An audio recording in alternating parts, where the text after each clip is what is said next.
The movement of Polish Jews from surrounding regions to Krakow began in late 1939, soon after World War II broke out, when the German army defeated the Polish army in 3 weeks.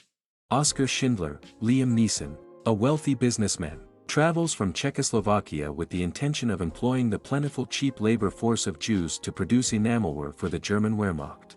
Schindler, an opportunistic Nazi party member, lavishes money on army and SS procurement officers. The military supports Schindler's acquisition of a plant for the manufacturing of soldier meal kits and kitchen gear. Without any knowledge of how to manage such a firm, he makes contact with Itzhak Stern, Ben Kingsley, a Judenrat, Jewish council, functionary with ties to the ghetto's now underground Jewish business sector. They provide him the money for the factory in exchange for a tiny percentage of the items produced, for black market trading. Opening the plant, Schindler appeases the Nazis and enjoys his newfound fortune and prestige as her director, while Stern handles all administrative matters. Stern advises that Schindler use Jews rather than Poles since they are less expensive. The Jews get nothing. Their salary are given to the Reich. Workers at Schindler's workshop are permitted to leave the ghetto, and Stern falsifies documentation to guarantee that as many individuals as possible are considered essential by the Nazi administration, preventing them from being transferred to concentration camps or even murdered. Amon Goeth, Ralph Fiennes, arrives in Krakow to begin construction of a work camp at Passau. The SS quickly liquidates the Krakow ghetto, bringing in hundreds of men to clear the tiny quarters and murder everyone who resists, is disobedient, elderly or infirm, or for no cause at all. Schindler is deeply shocked by the carnage as he sees it from the hills above. Nonetheless, he takes care to befriend Goeth, and he continues to enjoy the SS backing and protection thanks to Stern's bribe-taking. The camp is located outside of the city in Passau. During this period, Schindler pays Goeth into enabling him to establish a sub-camp for his workers, with the intention of protecting them from the guards' depredations.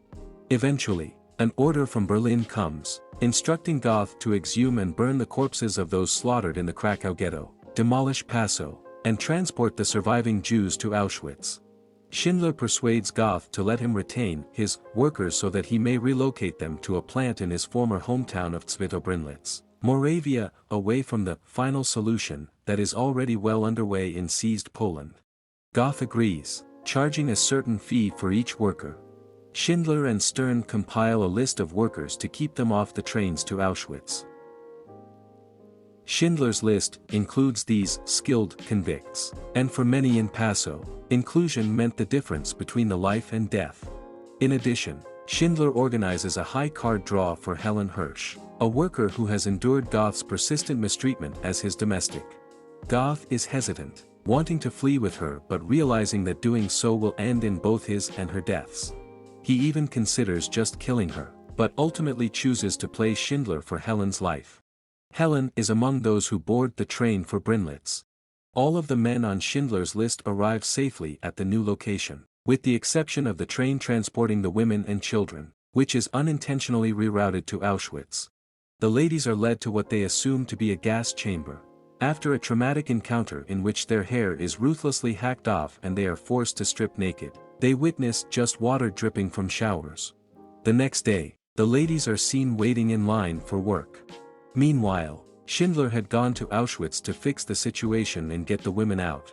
To do this, he bribes the camp commander, Rudolf Haas, Hans Michael Reberg, with a trove of diamonds, allowing him to save all of the women and children.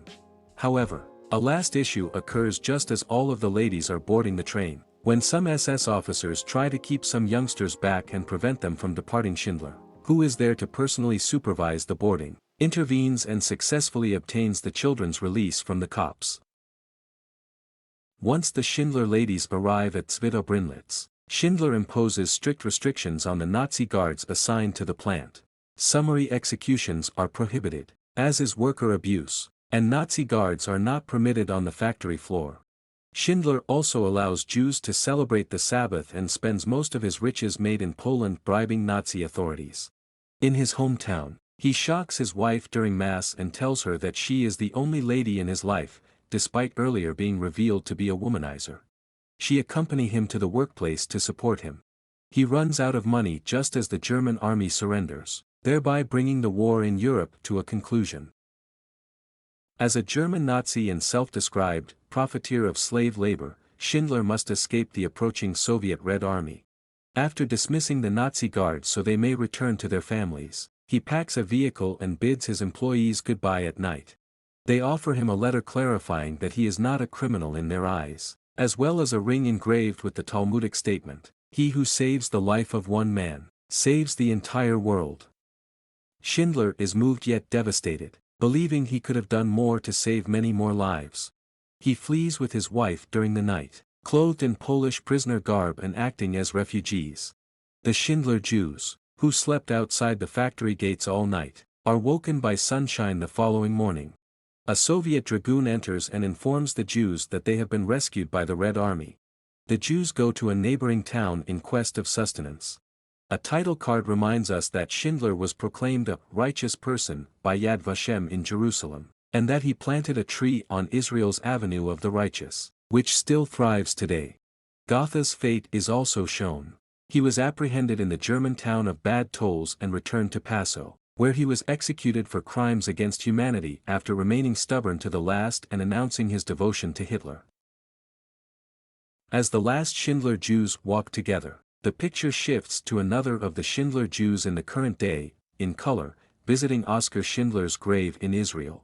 The video concludes with a parade of now-aged Jews who worked at Schindler's factory, each of whom respectfully places a stone on his grave. The actors who play the important characters walk hand in hand with the persons they depict, laying stones on Schindler's grave as they pass. Ben Kingsley escorts the late Itzhak Stern's widow, while Caroline Goodall accompanies Schindler's wife in her wheelchair. The audience is informed that the surviving and offspring of the roughly 1,100 Jews protected by Schindler now total over 6,000. Poland's Jewish population, which had formerly numbered in the millions, was estimated to be under 4,000 at the time the film was released. In the closing shot, Amon Neeson, though his face is obscured, sets 2 flowers on the grave and stands contemplatively over it.